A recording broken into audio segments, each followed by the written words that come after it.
আজকের এই কেকটি একবার শিখে গেলে বাইরে থেকে আর কখনো কিনে খেতে হবে না। এই কেকটি দিয়ে তুমি বার্থডে কেক বলো, হোয়াইট ফরেস্ট, রাউন্ড শেপ, তারপর হার্ট শেপ, অনেক ধরনের কেক তৈরি করতে পারবে। তো আমি আজকে এই কেকটি দিয়ে পেস্ট্রি কেক রেসিপি শেয়ার করছি।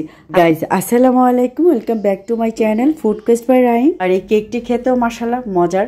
তাহলে শুরু করা যাক আমার আজকের এই কেক তৈরি। তার আগে এক নজর তোমাদেরকে দেখিয়ে দিচ্ছি কেকে আজকে কী কী উপকরণ ইউজ করব। তো এইগুলো হচ্ছে ডিম, ময়দা, চিনি, লিকুইড দুধ, পাউডার দুধ, সামান্য লবণ, তেল, ভ্যানিলা এসেন্স, বেকিং পাউডার আর হচ্ছে বেকিং সোডা। তো প্রথমে আমি ড্রাই উপকরণগুলো চেলে নেব। তো 1 কাপ ময়দা, 2 টেবিল স্পুন গোড়া দুধ, 1 teaspoon baking powder, half teaspoon baking soda, 1/4 teaspoon লবণ। এই ড্রাই উপকরণগুলো একটু ভালো মতো মিশিয়ে চেলে নেব। এই কেকটিকে কীভাবে হার্ট শেপ করা যায়, রাউন্ড শেপ করা যায়, এই কেকটি দিয়ে আমি কুলাও তৈরি করেছি, তারপরে হচ্ছে গিয়ে প্রজাপতি কেকও তৈরি করেছি। এই সব কিছু তোমরা ডিটেলস জানতে পারবে আমার পেজটা যদি একটু ফলো করো। ড্রাই উপকরণগুলো চেলে একটা পাশে রেখে দিয়েছি ঢেকে, যেন কোনো বাতাস প্রবেশ করতে না পারে। তো এখন একটা মিক্সিং বলে ডিম ভেঙে নিয়ে নিব। তো অবশ্যই ডিমের কুসুম থেকে সাদা অংশ আলাদা করে নিতে হবে। এই কাজটা কিন্তু খুবই সেন্সিটিভ, কোনো রকম কুসুম যেন সাদা অংশে না থাকে, তাহলে কিন্তু তোমার কেক একদমই ভালো হবে না। তো আমি কিন্তু আস্তে করে একটা পাতলা চামচের সাহায্যে বা হাতেও কিন্তু তুমি নিতে পারো। আমার মনে হয় হাতেই কাজটা সবচেয়ে ভালো হবে। যারা নতুন বেকিং করছো তো কুসুমগুলো হাতে আলাদা করে নিব। তো আমি একটা চামচের সাহায্যে কুসুমগুলো আলাদা করে নিচ্ছি। এবারে এই কুসুমগুলোকে একটা সাইডে রেখে ডিমের সাদা অংশটাকে আগে ফোম করে নিব। তো ডিমের সাদা অংশ যখন হালকা একটু ফোমিয়ে হয়ে আসবে, ঠিক ওই পর্যায়ে চিনি ইউজ করবে। তো একসাথে কিন্তু চিনিটা দিতে যাবে না, তাহলে কিন্তু বিট ভালো হবে না। অবশ্যই অল্প অল্প করে বিট করে নেবে। বিট করার পর দেখো আমি একবার তোমাদেরকে একটু দেখিয়ে দিচ্ছি বিটটা কতটা ভালো হয়েছে। বিট করার পর এভাবে উপর করে দেখবে পড়ে যাচ্ছে না, তখন ভাবতে হবে তোমার বিট করাটা একদম পারফেক্ট হয়েছে। এরপরে কুসুমগুলো একটা একটা করে দিবে আর একটা একটা করে বিট করে নেবে। কুসুম দিয়ে কিন্তু বেশি বিট করা যাবে না। তো বিট করাটা ভালো হয়েছে কিনা আমি তোমাদেরকে একটা সংখ্যা লিখে দেখিয়ে দিচ্ছি। দেখো কত সুন্দর মতো 8 লেখা যাচ্ছে। তো এবারে দিয়ে দিব 2 টেবিল স্পুন তেল। তেলটা আমি 2 থেকে 3 বারে হালকা করে বিট করে নিব। তেল দেওয়ার পরও কিন্তু অত বেশি বিট করা যাবে না।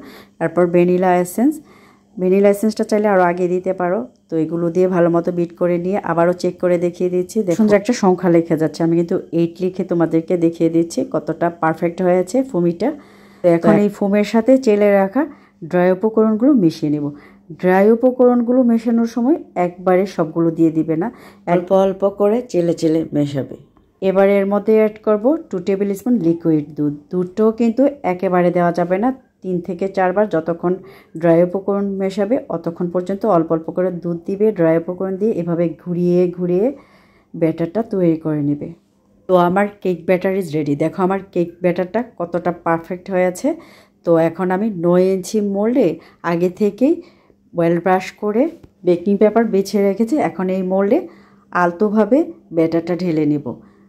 ব্যাটারটা ঢালার সময় একটু উপর করে ঢালবে, যদি এর মধ্যে কোনো এয়ার বাবল ক্রিয়েট হয়ে থাকে এগুলো সব দূর হয়ে যাবে। আবার চাইলে এইভাবে একটা স্টিকের সাহায্যেও পেঁচিয়ে নিতে পারো, যদি এর মধ্যে কোনো এয়ার বাবল ক্রিয়েট হয়ে থাকে এই সব কিছু দূর হয়ে যাবে।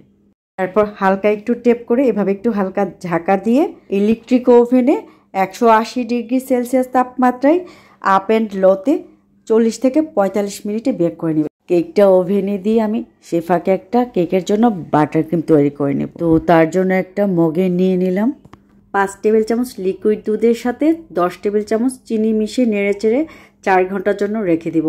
এই 4 ঘন্টায় চিনিটা গলে যাবে। অবশ্যই চিনিটা মেল্ট হতে হবে, নয়তো কিন্তু বাটারে কচকচানি থাকবে, ক্রিমটা খেতে একদমই ভালো লাগবে না। তো আমি এখানে হাফ কেজি বাটার নিয়ে নিলাম। এটা হচ্ছে জয়া বাটার, এর প্রাইস হচ্ছে 250 টাকা।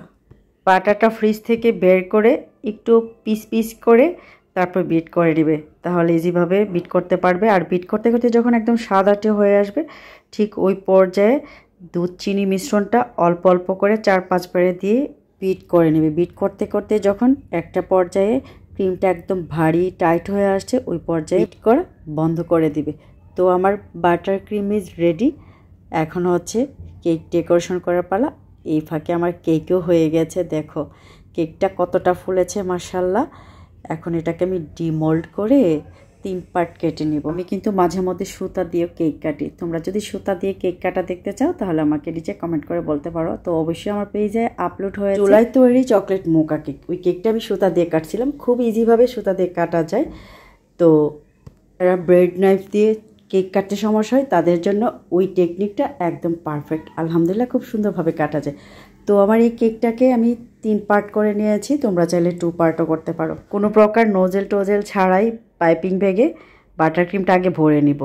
ক্রিমটা এভাবে নোজেল ছাড়া ভরে নেবে, এরপর পছন্দ মতো যে কোনো নোজেল বারবার চেঞ্জ করতে পারবে। কেকটা যদি ভালো মতো শিখে যাও তাহলে ঘরে বসে ইনকামও করতে পারবে। একটার সময় এই কেকটা আমি অনেক অর্ডার করেছি, তো আগের মতো আর অত সময় পাই না, বাচ্চা কাচ্চা বড় হয়ে গেছে, ওদেরকে নিয়ে অনেক দৌড়াদৌড়ি করতে হয়। তাছাড়া আমি প্রায় অসুস্থ থাকি, তার জন্য আর এগুলো করতে আর ভালো লাগে না। এমনিতে অনেক মজা পাই আমি এই বেকিং কাজ করে। আর এই 4 পাউন্ড বাটার কেকের প্রাইস হচ্ছে 2000-এর উপরে। তুমি এটাতে যত মাল মশলা একটু বেশি বাড়িয়ে দিবে, কেকটার প্রাইস তুমি আর একটু বাড়িয়েও বিক্রি করতে পারবে। তো আমি কিন্তু এর মধ্যে ক্যারামেল সস দিয়েছি, এইটা চাইলে স্কিপও করতে পারো। এইটা দিলে কেকটা খেতে আরও বেশি মজার হয়। তো আমি এই কেকে মিল্ক ইউজ করছি, তোমরা চাইলে 7 আপ অথবা সুগার সিরাপ ইউজ করতে পারো। কেকটাকে যদি তুমি বেশি সুন্দর করে নিখুঁত করতে চাও তাহলে প্রথম প্রলেপ দিয়ে ফ্রিজে রাখবে, ফ্রিজ থেকে বের করে এরপরে পরের প্রলেপটা দিবে, দেখবে একদম নিখুঁত সুন্দর মতো সাজানো গেছে। তো এটা আমি ঘরে খাবো, তার জন্য অত কিছু করলাম না। আমি আমার পছন্দ মতো নোজেল দিয়ে কিছু ফ্লাওয়ার দিয়ে দিলাম, আর এগুলো হচ্ছে আর্টিফিশিয়াল চেরি মানে করম চা। তো এখন এই সাইডগুলো কেটে নিলেই হয়ে যাবে পেস্ট্রি কেক। তো এখন পছন্দ মতো পিস পিস করে পেস্ট্রি কেক শেপে কেটে নেব। কেকটা খেতেও মাশাআল্লাহ অনেক মজার। এই কেকটা যাকে তুমি খাওয়াবে সে তোমার প্রশংসা করতে বাধ্য হবে। তাছাড়া বাটার ক্রিমের কেক খেতেও মজার। তো আমি যে চিনি দুধের মিশ্রণটা দিয়ে করছি, এতে করে কিন্তু ক্রিমটা অনেকক্ষণ পর্যন্ত স্টে হবে আর গলে যাবে না। তোমরা চাইলে আইসিং সুগার ইউজ করতে পারো, হুইপ ক্রিমও ইউজ করতে পারো।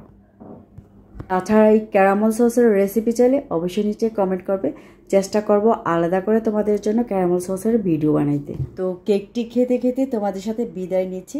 সবাই অনেক অনেক বেশি ভালো থাকো। Good bye, tata.